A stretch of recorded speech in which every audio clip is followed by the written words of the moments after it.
Hi guys, आज मैं CDP PYQ करा रही हूँ। 2012 का है। तो देखिए, चलते हैं। एक शिक्षक प्रश्न पत्र बनाने के बाद यह जांच करता है कि क्या प्रश्न परीक्षा के विशिष्ट उद्देश्यों की परीक्षा ले रहे हैं। वह मुख्य रूप से प्रश्न पत्र के खाली स्थान के बारे में चिंतन है। तो वह वैधता, धैर्य उसके ज़रूरी रहता है। ये पहला ऑप्शन राइट होगा। और दूसरा विवेचनात्मक शिक्षा शास्त्र का यह दृढ़ विश्वास है कि पहला ऑप्शन है, एक शिक्षक को हमेशा कक्षा के अनुदेशक का नेतृत्व करना चाहिए। दूसरा है, शिक्षार्थियों को स्वतंत्र रूप से तर्कना नहीं करनी चाहिए। तीसरा है, बच्चे स्कूल के बाहर क्या सीखते हैं यह अप्रासंगिक है।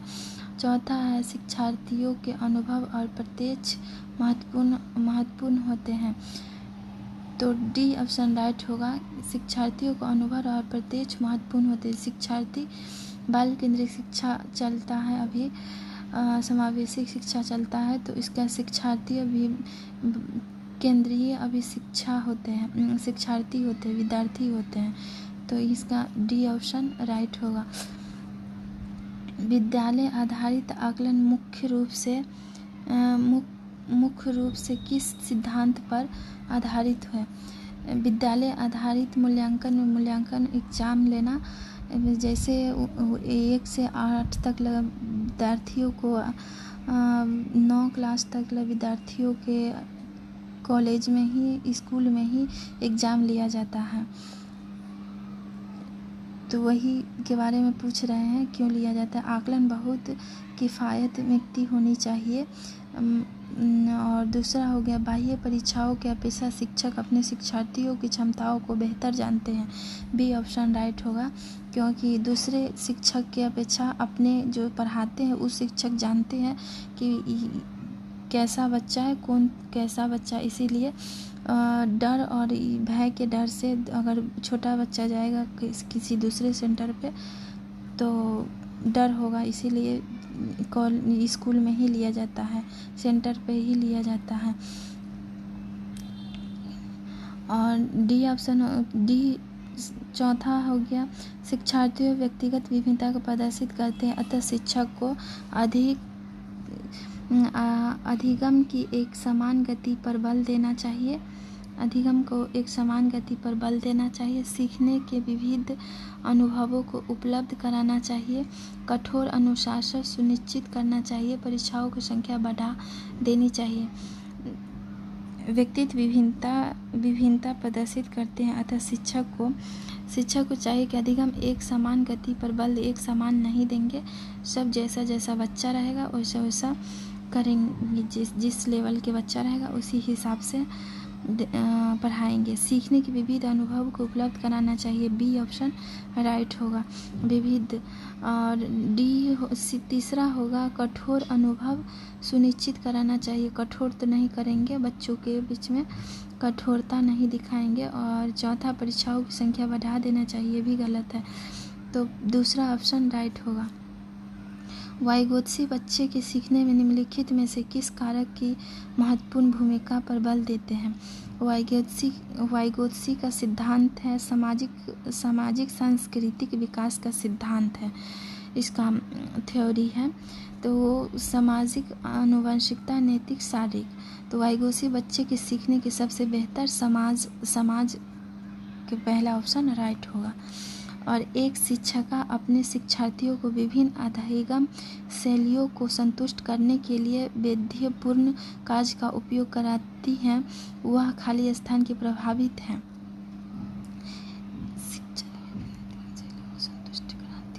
तो पियाजे के संज्ञानात्मक विकास के सिद्धांत, कोल्बर्स के नैतिक विकास के सिद्धांत और हावर्ड गार्डनर के बहुबुद्धि का सिद्धांत, वाइगोत्सी के सामाजिक सांस्कृतिक के विकास के सिद्धांत। इसमें पूछ रहे हैं, एक शिक्षिका अपने शिक्षार्थियों को विभिन्न अधिगम शैलियों को संतुष्टि करने के लिए वैविध्यतापूर्ण कार्यों का उपयोग कराती हैं। वह खाली स्थान के प्रभावित है। हावर्ड गार्डनर के बहुबुद्धि का सिद्धांत पर प्रभावित है, विभिन्न बुद्धि से करता है, तो सी ऑप्शन राइट होगा। एक शिक्षिका अपने आप से कभी भी प्रश्नों के उत्तर नहीं देती, वह अपने विद्यार्थियों को उत्तर देने के लिए समूह चर्चा और सहयोगात्मक अधिगम अपनाने के लिए प्रोत्साहित करती है। यह उपागम खाली स्थान के सिद्धांत पर आधारित है। तो पहला ऑप्शन हो गया सक्रिय भागीदारी, अनुदेशनात्मक सामग्री के उचित संगठन, और तीसरा हो गया अच्छा उदाहरण प्रस्तुत करना और भूमिका प्रतिरूप बनाना। चौथा सीखने की तात्पर्य, तो ए ऑप्शन राइट होगा, क्योंकि शिक्षा सक्रिय भागीदारी रहता है और अनुदेशनात्मक मतलब उसको लेक्चर तो देंगे ना, अच्छा उदाहरण प्रस्तुत करना और उदाहरण नहीं देंगे, ये गलत है, ये गलत है। और सीखने की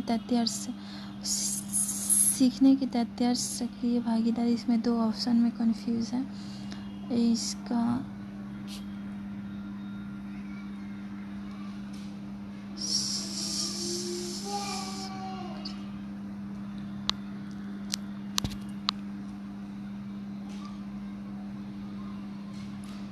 सक्रिय भागीदारी होगा।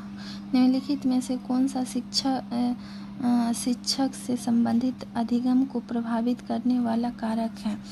निम्नलिखित में कौन सा शिक्षक संबंधित अधिगम को प्रभावित करने वाला कारक है? विषय वस्तु को प्रवीणता, बैठने की उचित व्यवस्था, शिक्षक अधिगम संबोधित की उपलब्धता, विषय वस्तु का अधिगम अनुभव की प्रतिक्रिया। तो सी ऑप्शन राइट होगा, शिक्षक अधिगम के संसाधनों की उपलब्धता। और नौवां, राज्य स्तर की एक एकल गायक प्रतियोगिता के लिए विद्यार्थियों को तैयार करने के समय एक विद्यालय लड़कियों की वरीयता देता है कि यह दर्शाता है लैंगिक रूढ़िवादी है। ये लड़का लड़की में जो भेदभाव करते हैं उसे लैंगिक रूढ़िवादी कहते हैं, लैंगिक पूर्वाग्रह। ए ऑप्शन सही होगा। और बीजों का अंकुरण संकल्पना के शिक्षक की सबसे प्रसिद्ध है। विस्तृत व्याख्यान करना, विद्यार्थियों द्वारा पौधे के बीज बोना और उनके अंकुरण के चरणों का अवलोकन करना, श्याम पट पर चित्र बनाना और बीजे की वृद्धि। विस्तृत करना मतलब उसको व्याख्या करके तो बताएंगे नहीं, गलत है। बीजों के अंकुरण मतलब उसको खोजबीन करने के लिए कहना, जैसे कोई चीज़ दे और रोपो उसको। दूसरा ऑप्शन, विद्यार्थियों द्वारा पौधे के बीज बोने और उनके अंकुरण के चरणों का अवलोकन करना, ये ऑप्शन सही है। विद्यार्थियों को खुद से देंगे और बीजों के अंकुरण करने के उसको अवलोकन करने के लिए कहेंगे। श्याम पट पर मतलब ब्लैक बोर्ड पर लिख के तो बताएंगे नहीं। बीज के वृद्धि के चित्र दिखाकर तो कोई चीज़ पिक्चर दिखाकर तो बच्चे समझेंगे नहीं, ये भी गलत है। जब बच्चा फेल होता है तो इसका तात्पर्य है बच्चा पढ़ाई के लिए योग्य नहीं है। दूसरा ऑप्शन है बच्चे ने उत्तर को सही तरीके से नहीं किया है। तीसरा ऑप्शन हो गया बच्चे को प्राइवेट ट्यूशन लेनी चाहिए। चौथा, व्यवस्था फेल हुई है। तो जब कोई भी बच्चा स्कूल से फेल होता है तो नहीं उसको उस पर रहता है, नहीं उसके गार्जियन पे नहीं ट्यूशन लगाना रहता है, वो विद्यालय का कोई कंडीशन नहीं, शिक्षक को दोषी माना जाता है। उस विद्यालय में कोई ज़रूर कमी रहती है, इसीलिए बच्चा फेल होता है।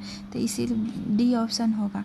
बच्चा पढ़ाई के योग्य नहीं है, ये ऐसा नहीं है बच्चा पढ़ नहीं सकते, बच्चा पढ़ सकते हैं। और बच्चे ने उत्तर को सही तरीके से नहीं लिखा है, ऐसा नहीं है। बच्चों को प्राइवेट ट्यूशन लेने, ट्यूशन नेगेटिव टैग वर्ड है सीटेट का, तो ये ध्यान में रखेंगे, ये गलत है। और शिक्षक से अधिगम पर बल देने वाला परिवर्तन को हो सकता है परीक्षा परिणामों पर केंद्रित होना, बाल केंद्रित शिक्षा पद्धति अपनाना, रटने का प्रोत्साहित करना, अग्र शिक्षक की तकनीक अपनाना। शिक्षक अधिगम पर बल देने वाला परिवर्तन हो सकता है, तो ये परीक्षा परिणामों पर केंद्र परीक्षा नहीं, अभी बाल केंद्रित शिक्षा चलती है, तो ये दूसरा ऑप्शन सही होगा, बाल केंद्रित शिक्षा पद्धति अपनाना।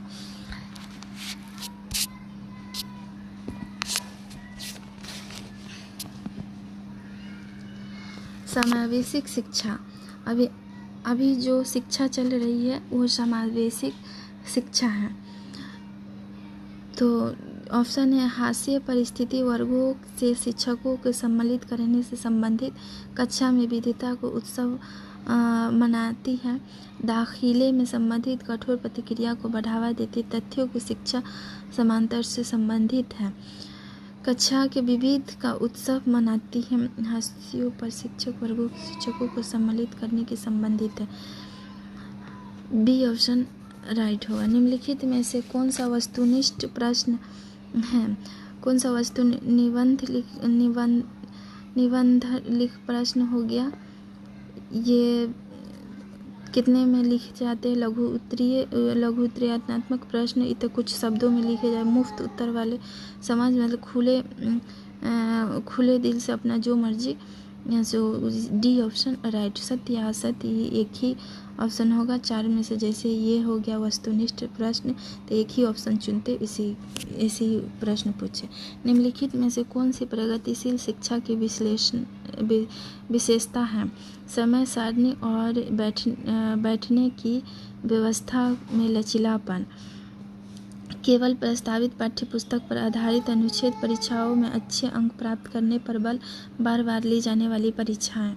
तो प्रगतिशील शिक्षा पूछे। प्रगतिशील शिक्षा वो होते जो समावेशिक शिक्षा, समय सारणी के बैठने के व्यवसाय में लचीलापन मतलब जरूरत, लचीलापन के मतलब होता है ज़रूरत के हिसाब से बदला जाना। तो ऑप्शन नंबर ए सही है। पियाजे के संज्ञानात्मक विकास के चरणों के अनुसार इंद्रिय गामक संवेदी प्रेरक अवस्था है जिसके साथ संबंधित है। पियाजे के संज्ञानात्मक विकास का सिद्धांत है, उसमें 4 अवस्था होती है। पहला संवेदी गामक अवस्था, दूसरा 4 अवस्था होती है। तो ये इसका पूछ रहा है सामाजिक मुद्दों के सरोकार, अनुकरण, स्मृति और मानसिक तार्किक रूप से समस्या समाधान, विकल्पों के निर्णय और विश्लेषण करने की योग्यता। तो दूसरा स्मृति और मानसिक बी ऑप्शन राइट होगा।